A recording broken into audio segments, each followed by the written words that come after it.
اللہ تبارک و تعالیٰ قرآن پاک کے اندر ارشاد فرماتا ہے سورہ مریم کے اندر، ان الذین آمنوا وعملوا الصالحات سیجعل لهم الرحمن ودا، بے شک جو ایمان لائے اور اچھے کام کیے ان قریب ان کے لیے رحمان محبت کر دے گا۔ تو حضرت علی کرم اللہ وجہ الکریم شیر خدا، رجب کا مہینہ ہے اور ان کی ولادت کا موقع ہے۔ حضرت علی کرم اللہ وجہ الکریم، آپ کی والدہ حضرت فاطمہ بنت اسد اور والد عمران اور کنیت ابو طالب، آپ وہ ہیں جو کعبہ شریف کے اندر پیدا ہوئے۔ آپ امیر المومنین بھی ہیں اور امام المتقین بھی ہیں، آپ شیر خدا بھی ہیں اور مشکل کشا بھی ہیں، آپ مرتضیٰ بھی ہیں اور داماد مصطفیٰ بھی ہیں، آپ حسنین کریمین کے والد گرامی بھی ہیں۔ تو حضرت علی کرم اللہ وجہ الکریم شیر خدا، آپ حضور علیہ الصلوۃ والسلام کے محبوب دوست۔ حضرت عبداللہ بن عباس رضی اللہ تعالیٰ عنہ سے روایت ہے کہ یہ وہ ہستی ہیں جنہوں نے سب سے پہلی مرتبہ نماز پڑھی۔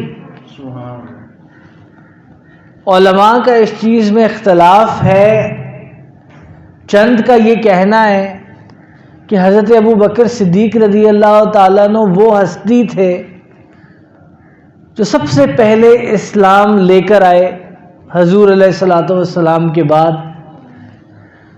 پھر چند علماء کا یہ کہنا ہے کہ حضرت ابو بکر صدیق رضی اللہ تعالیٰ عنہ مردوں میں سب سے پہلے اسلام لے کر آئے، جبکہ حضرت علی کرم اللہ وجہ الکریم آپ بچوں میں سب سے پہلے اسلام لے کر آئے۔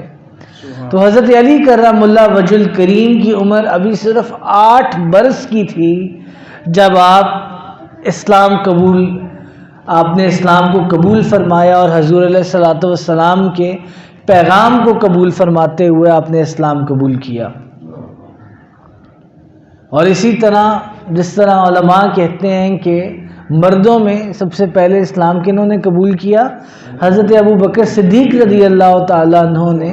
اسی طرح بچوں میں سب سے پہلے حضرت علی کرم اللہ وجہ الکریم رضی اللہ تعالیٰ عنہ نے اسلام قبول کیا، اور اسی طرح عورتوں میں سب سے پہلے حضرت خدیجہ الکبریٰ نے اسلام قبول کیا، حضور علیہ الصلوۃ والسلام کا پیغام مبارک قبول فرمایا۔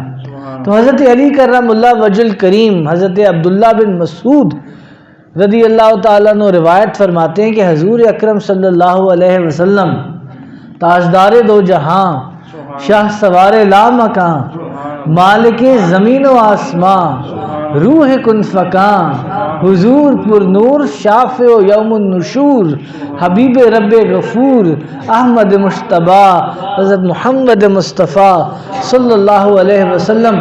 حضور علیہ الصلوۃ والسلام، حضرت عبداللہ بن مسعود فرماتے ہیں، روایت فرماتے ہیں کہ حضور علیہ الصلوۃ والسلام نے فرمایا کہ اللہ تعالیٰ نے مجھے حکم دیا ہے کہ میں فاطمہ کا نکاح علی سے کروں۔ تو حضرت علی کا حضرت فاطمہ سے نکاح کرنا خود اللہ تبارک و تعالیٰ کا حکم تھا۔ تو حضرت علی کرم اللہ وجہ الکریم حضور علیہ الصلوۃ والسلام فرماتے ہیں کہ میں تمہارے پاس 2 چیزیں چھوڑ کر جا رہا ہوں، ایک اللہ کی کتاب قرآن پاک اور دوسرا اہل بیت۔ تم ان دونوں کا دامن پکڑے رکھنا تو تم سے کوئی غلطی نہ ہوگی۔ تو حضرت علی کرم اللہ وجہ الکریم آپ اہل بیت میں سے تھے۔ حضرت سعد بن ابی وقاص رضی اللہ تعالیٰ عنہ بیان فرماتے ہیں کہ جب آیت مباہلہ نازل ہوئی کہ آپ فرما دیں کہ آؤ ہم اپنے بیٹوں کو بلاتے ہیں اور تم اپنے بیٹوں کو بلاؤ، جب یہ آیت مباہلہ نازل ہوئی تو حضور علیہ الصلوۃ والسلام نے جب اپنے گھر والوں کو بلانا تھا تو حضور علیہ الصلوۃ والسلام نے ایک بی بی فاطمہ کو بلایا، ایک امام حسن کو بلایا، ایک امام حسین کو بلایا، اور پھر حضرت علی کرم اللہ وجہ الکریم کو بھی اپنی بارگاہ میں بلایا۔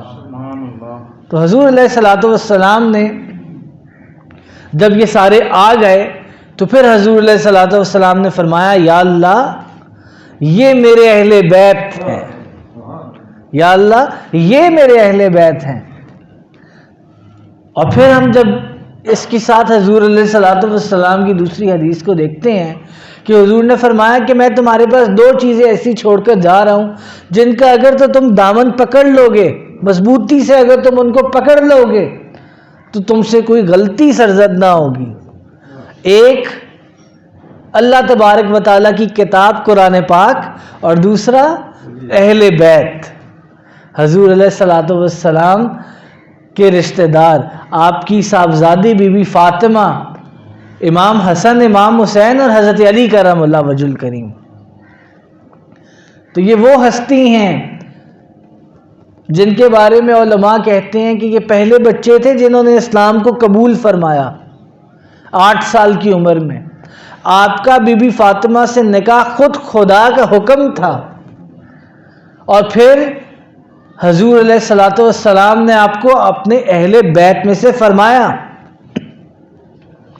تو حضرت انس بن مالک رضی اللہ تعالیٰ عنہ آپ روایت فرماتے ہیں کہ 6 ماہ تک تاجدار دو جہاں حضور علیہ الصلوۃ والسلام کا یہ معمول مبارک رہا کہ نماز فجر کے لیے نکلتے تو حضرت فاطمہ سلام اللہ علیہا آپ کے دروازے کے پاس سے گزرتے ہوئے فرماتے اہل بیت، اہل بیت نماز قائم کرو۔ اس سے بھی ہمیں سمجھ آتی ہے کہ حضرت علی کرم اللہ وجہ الکریم آپ حضور علیہ الصلوۃ والسلام کہ اہل بیت میں سے تھے۔ اور پھر آپ یہ آیت پڑھتے جس کا ترجمہ ہے کہ اے اہل بیت، اللہ چاہتا ہے تم سے ہر طرح کی آلودگی دور کر دے اور تم کو خوب پاک اور صاف کر دے۔ پھر حضور علیہ الصلوۃ والسلام یہ فرماتے، تو حضور علیہ الصلوۃ والسلام جب بھی آپ فجر کے لیے نکلتے 6 ماہ تک یہ معمول رہا، آپ بی بی فاطمہ کے دروازے پر جاتے، آپ وہاں جا کر آواز لگاتے اے اہل بیت نماز قائم کرو، اے اہل بیت نماز قائم کرو، اللہ چاہتا ہے تم سے ہر قسم کی آلودگی کو دور کر دیا جائے اور تمہیں پاک و صاف کر دیا جائے۔ تو ترمذی شریف کی حدیث مبارکہ ہے۔ اور پھر حضور علیہ الصلوۃ والسلام کا یہ فرمانا من کنت مولا فہذا علی مولا، کہ جس کا میں مولا ہوں اس کا تو علی بھی مولا ہے، جس کا میں مولا ہوں اس کا تو علی بھی مولا ہے۔ کیسی شان تھی اور کیسی شان ہے جو حضور علیہ الصلوۃ والسلام نے اللہ تبارک و تعالیٰ کے حکم سے حضرت علی کرم اللہ وجہ الکریم کو عطا فرمائی، کہ حضور نے فرمایا من کنت مولا فہذا علی مولا، جس کا میں مولا ہوں اس کے لیے علی کا مولا ہونا بھی ضروری ہے، جس کا میں مولا ہوں اس کا علی بھی مولا ہے۔ اور یہ بھی ترمذی شریف کی حدیث مبارکہ ہے۔ حضرت سعد بن ابی وقاص رضی اللہ تعالیٰ عنہ روایت فرماتے ہیں کہ میں نے حضور اکرم صلی اللہ علیہ وسلم کو یہ فرماتے ہوئے سنا کہ جس کا میں ولی ہوں اس کا علی بھی ولی ہے۔ ولی کس کو کہتے ہیں؟ دوست کو۔ حضور نے فرمایا جس کا میں دوست ہوں اس کا علی بھی دوست ہے، اور جو علی کا دوست ہے وہ پھر حضور علیہ الصلوۃ والسلام کا بھی دوست ہی ہوا۔ تو حضرت سعد بن ابی وقاص روایت فرماتے ہیں کہ حضور کو انہوں نے یہ فرماتے ہوئے سنا کہ جس کا میں ولی ہوں اس کا علی بھی ولی ہے، جس کا میں ولی ہوں اس کا علی بھی ولی ہے، جس کا میں دوست ہوں اس کا علی بھی دوست ہے۔ اور حضرت سعد بن ابی وقاص فرماتے ہیں کہ میں نے آپ کو حضرت علی کرم اللہ وجہ الکریم سے یہ فرماتے ہوئے سنا۔ حضور اکرم صلی اللہ علیہ وسلم حضرت علی کو فرما رہے ہیں کہ تم میرے لیے اس طرح ہو جیسے ہارون علیہ السلام موسیٰ علیہ السلام کے لیے تھے۔ علی تم میرے لیے اس طرح ہو جیسے ہارون علیہ السلام موسیٰ علیہ السلام کے لیے تھے، مگر میرے بعد کوئی نبی نہیں ہے، مگر میرے بعد کوئی نبی نہیں ہے۔ اور میں نے آپ صلی اللہ علیہ وسلم کو غزوہ خیبر کے موقع کے اوپر فرماتے ہوئے سنا کہ میں آج اس شخص کو جھنڈا عطا کروں گا جو اللہ اور اس کے رسول سے محبت رکھتا ہے۔ اور پھر حضرت علی کرم اللہ وجہ الکریم تشریف لائے، حضور نے کہا علی کو بلاؤ، اور جب حضرت علی کرم اللہ وجہ الکریم تشریف لائے تو حضور نے وہ جھنڈا مبارک حضرت علی کے ہاتھ میں دیا۔ معلوم ہوا یہ وہ ہستی ہیں جو اللہ اور اس کے رسول سے خالص محبت رکھتے ہیں۔ یہ ابن ماجہ کی حدیث شریف ہے۔ تو جس طرح ہمیں حدیث مبارکہ سے یہ پتہ چلتا ہے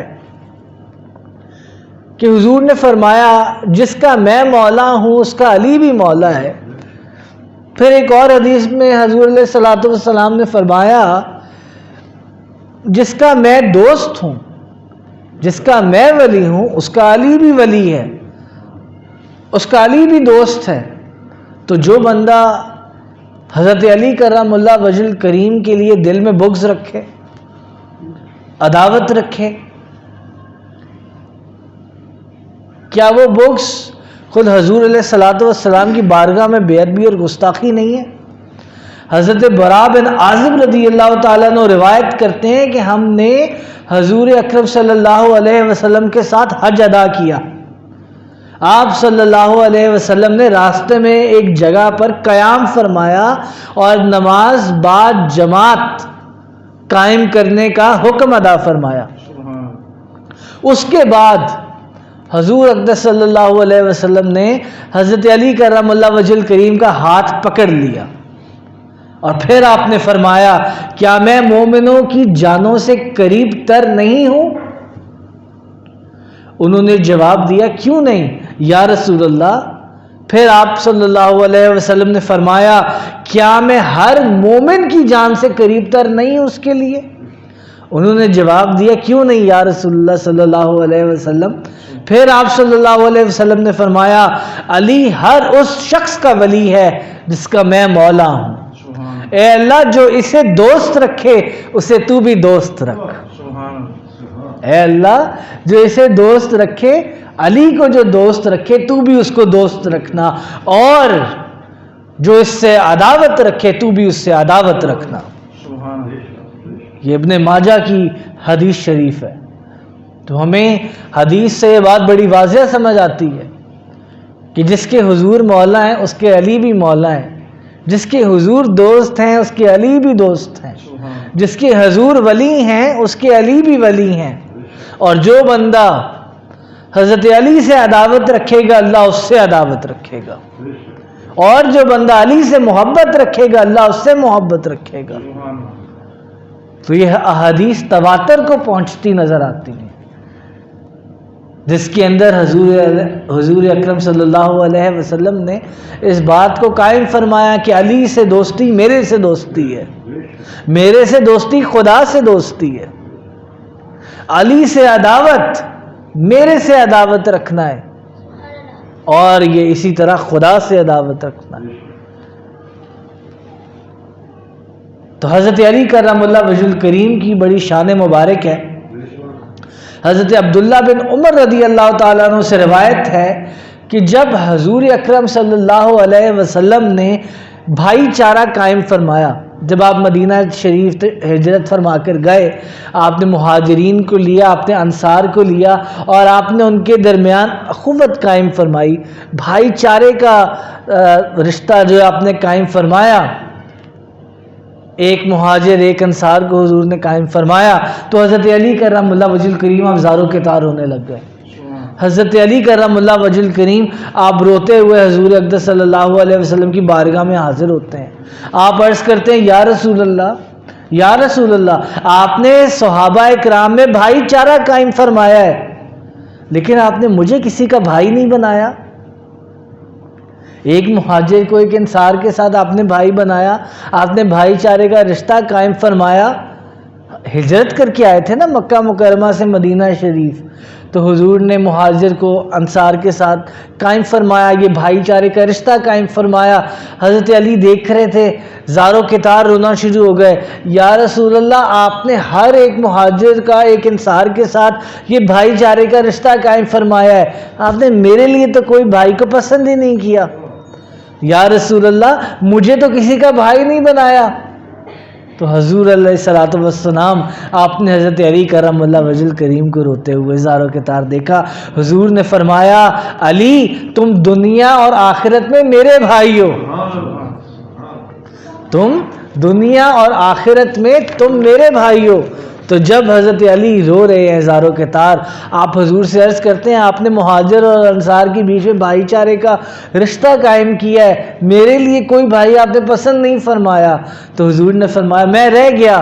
تو حضور نے فرمایا علی تم میرے بھائی ہو قیامت کے دن۔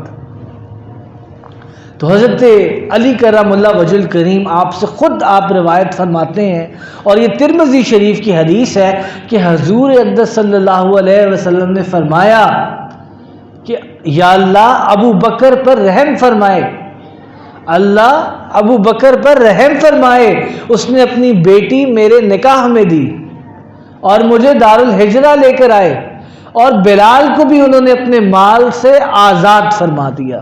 تو اللہ ابو بکر کے اوپر رحم فرمائے، اللہ تعالیٰ عمر پر بھی رحم فرمائے۔ یہ ہمیشہ حق کی بات کرتے ہیں اگرچہ وہ کڑوی ہو، اگرچہ وہ کڑوی ہو، اور اس لیے وہ اس حال تک پہنچ چکے ہیں کہ اب ان کا کوئی دوست نہ رہا۔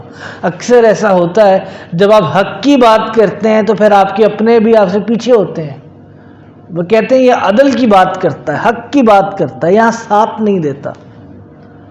تو حضور علیہ الصلوۃ والسلام نے فرمایا کہ اللہ ابو بکر پر رحم فرمائے، ابو بکر نے اپنی بیٹی میرے نکاح میں دی اور بلال کو بھی اپنے مال سے آزاد کیا۔ اللہ عمر پر بھی رحم فرمائے کہ یہ ہمیشہ حق کی بات کرتا ہے، حق کی بات پر کھڑا رہتا ہے، اگرچہ اس وجہ سے اس کی اب کوئی دوست نہ رہے۔ اللہ تعالیٰ عمر پر رحم فرمائے۔ پھر حضور نے فرمایا اللہ تعالیٰ عثمان پر بھی رحم فرمائے کہ اس سے فرشتے حیا کرتے ہیں۔ اور پھر حضور نے فرمایا اے اللہ، یا اللہ تو علی پر بھی رحم فرما، اے اللہ یہ جہاں کہیں بھی ہو حق اس کے ساتھ رہے۔ تو حضرت علی کرم اللہ وجہ کریم سے ایک اور روایت ہے کہ حضور اقدس صلی اللہ علیہ وسلم نے مجھ سے عہد فرمایا، وعدہ فرمایا کہ مومن ہی تجھ سے محبت کرے گا، تجھ سے جو محبت کرے گا وہ مومن ہی ہوگا، اور کوئی منافق ہی تجھ سے بغض رکھے گا۔ اس سے یہ بات سمجھ آتی ہے کہ علی سے بغض رکھنا منافقت کی نشانی ہے، اور یہ ترمذی شریف کی حدیث مبارکہ ہے کہ علی سے بغض نہیں رکھنا، علی سے بغض وہی رکھے گا جو منافق ہوگا۔ حضور علیہ الصلوۃ والسلام کی حدیث مبارکہ ہے، حضور نے بڑا واضح طور پر یہ فرمایا کہ مومن ہی تجھ سے محبت کرے گا اور کوئی منافق ہی ہوگا جو تجھ سے بغض رکھے گا۔ عدی بن ثابت رضی اللہ تعالیٰ عنہ فرماتے ہیں کہ میں اس زمانے کے لوگوں میں سے ہوں جن کے لیے حضور اقدس صلی اللہ علیہ وسلم نے یہ دعا فرمائی ہے کہ مومن ہی ہوگا جو علی سے محبت کرے گا۔ اسی لیے صحابہ کرام نظر آتے تھے حضرت علی سے محبت کرتے ہوئے، غالباً حضرت ابو بکر صدیق بھی علی سے بہت محبت فرمایا کرتے تھے۔ کسی نے وجہ پوچھی تو انہوں نے یہ حدیث فرمائی، انہوں نے کہا میں نے حضور کو فرماتے ہوئے سنا ہے کہ مومن ہی ہوگا جو علی سے محبت کرے گا، اس لیے میں علی سے محبت کرتا ہوں، یہ مومن ہونے کی نشانی ہے۔ اور حضور نے آگے کیا فرمایا کہ وہ منافق ہی ہوگا جو علی سے بغض رکھے گا۔ ترمذی شریف کی حدیث مبارکہ ہے۔ تو حضرت علی کرم اللہ وجہ کریم کا بہت مقام ہے، یہ حضور اکرم صلی اللہ علیہ وسلم کے محبوب بندوں میں سے تھے۔ حضرت ابو سعید خدری رضی اللہ تعالیٰ عنہ روایت فرماتے ہیں کہ ہم انصار لوگ منافقین کو ان کے حضرت علی کے ساتھ بغض رکھنے کی وجہ سے پہچان لیا کرتے تھے۔ ہم انصار لوگ کس طرح پہچانتے تھے کہ یہ بندہ جو ہے یہ منافق ہے کہ نہیں؟ ہم دیکھتے تھے کہ یہ علی سے محبت رکھتا ہے کہ نہیں. اور ہم نے یہ احادیث کو بھی پڑھا جس میں حضور نے فرمایا کہ جس کا میں مولا ہوں اس کا علی مولا ہے، جس کا میں دوست ہوں اس کا علی دوست ہے. اور جو شخص مجھ سے محبت کرتا ہے اس کو چاہیے کہ وہ علی سے محبت کرے. تو ہمارے پاس ایک کلیئر ڈسٹنکشن آ گئی. حضور نے یہ تعریف فرما دی کہ منافقت کو کیسے جاننا اور پہچاننا ہے، اور وہ صحابہ کرام کس طرح جانتے پہچانتے تھے. وہ جو انصار صحابہ تھے انہوں نے جب دیکھنا ہوتا کہ یہ بندہ مومن ہے کہ منافق ہے، تو ترمذی شریف کی حدیث کے مطابق وہ صرف یہ دیکھا کرتے تھے کہ یہ دیکھو یہ شخص حضرت علی کرم اللہ وجہ الکریم سے محبت رکھتا ہے یا بغض رکھتا ہے. تو جو شخص حضرت علی کرم اللہ وجہ الکریم سے دل میں محبت رکھتا تھا وہ مومن ہونے کی دلیل تھی، اور جو شخص حضرت علی کرم اللہ وجہ الکریم سے بغض رکھتا تھا وہ منافقت ہونے کی دلیل تھی. تو حضرت علی کرم اللہ وجہ الکریم سے روایت ہے کہ حضور اقدس صلی اللہ علیہ وسلم نے فرمایا میں حکمت کا گھر ہوں، میں حکمت کا گھر ہوں اور علی اس کا دروازہ ہے. تو حکمت حاصل کرنے کا بھی حضور نے نسخہ فرما دیا، علی کے دروازے سے داخل ہونا ہے. میں حکمت کا گھر ہوں، علی اس کا دروازہ ہے. حضرت عبداللہ بن عباس رضی اللہ تعالیٰ عنہ بیان فرماتے ہیں کہ حضور اقدس صلی اللہ علیہ وسلم نے فرمایا میں علم کا شہر ہوں اور علی اس کا دروازہ ہے. لہذا جو شخص اس شہر میں علم کے شہر میں داخل ہونا چاہتا ہے اسے چاہیے کہ وہ اس دروازے سے آئے. تو حضور اکرم صلی اللہ علیہ وسلم نے حضرت علی کرم اللہ وجہ الکریم کو بہت ہی خوبصورت الفاظوں کے اندر آپ کا ذکر فرمایا. حضرت علی کرم اللہ وجہ الکریم نے خود فرمایا کہ میں قرآن کی ہر آیت کے بارے میں جانتا ہوں کہ وہ کس کے بارے میں کس جگہ اور کس پر نازل ہوئی. بے شک میرے رب نے مجھے بہت زیادہ سمجھ والا اور فصیح زبان عطا فرمائی. حضرت عبداللہ اسی طرح بیان فرماتے ہیں کہ حضور اقدس صلی اللہ علیہ وسلم نے حضرت بی بی فاطمہ الزہرا رضی اللہ تعالیٰ عنہ کو فرمایا کیا تو فاطمہ کیا تو راضی نہیں کہ میں نے تیرا نکاح امت میں سب سے پہلے اسلام لانے والے، سب سے زیادہ علم والے اور سب سے زیادہ بردبار شخص سے کیا ہے. اور پھر حضرت علی کرم اللہ وجہ الکریم پھر آپ والد بھی ہوئے امام حسن اور امام حسین رضی اللہ تعالیٰ عنہ کے. حضرت علی کرم اللہ وجہ الکریم رضی اللہ تعالیٰ عنہ کا فرمان مبارک ہے. حضرت علی فرماتے ہیں کہ حسن سر مبارک سے لے کر سینے مبارک تک کامل شبیہ تھے حضور اکرم صلی اللہ علیہ وسلم کے، اور سینے مبارک سے لے کر پاؤں مبارک تک حسین کامل شبیہ تھے حضور اقدس صلی اللہ علیہ وسلم. تو حضور علیہ الصلوۃ والسلام نے یہ بات بڑے واضح طور پر فرمائی کہ مومن ہونے کی نشانی ہے علی سے محبت رکھنا، منافق ہونے کی نشانی ہے علی سے بغض رکھنا. جس کا میں مولا ہوں اس کا علی بھی مولا ہے، جس کا میں دوست ہوں اس کا علی بھی دوست ہے، جس کا میں ولی ہوں اس کا علی بھی ولی ہے. تو جو شخص اللہ تعالیٰ سے محبت رکھنا چاہے اس کو چاہیے کہ تاجدار دو جہاں، شاہ سوار لا مکان، مالک زمین و آسماں حضور علیہ الصلوۃ والسلام سے بھی محبت رکھے. اور جو شخص حضور اقدس صلی اللہ علیہ وسلم کا منظور نظر بننا چاہے، ہمارے پیر و مرشد ہمارے بابا جان سیدی شیخ محمد محسن منور یوسفی فرماتے ہیں کہ اس کے لیے لازم ہے کہ وہ علی سے بھی محبت رکھے. علی سے محبت رسول سے محبت ہے، اور رسول سے محبت خدا سے محبت ہے. تو اللہ تبارک و تعالی ہمیں حق بیان کرنے، اس پر عمل کرنے، اس کو سمجھنے کی توفیق عطا فرمائے. وآخر دعوانا ان الحمدللہ رب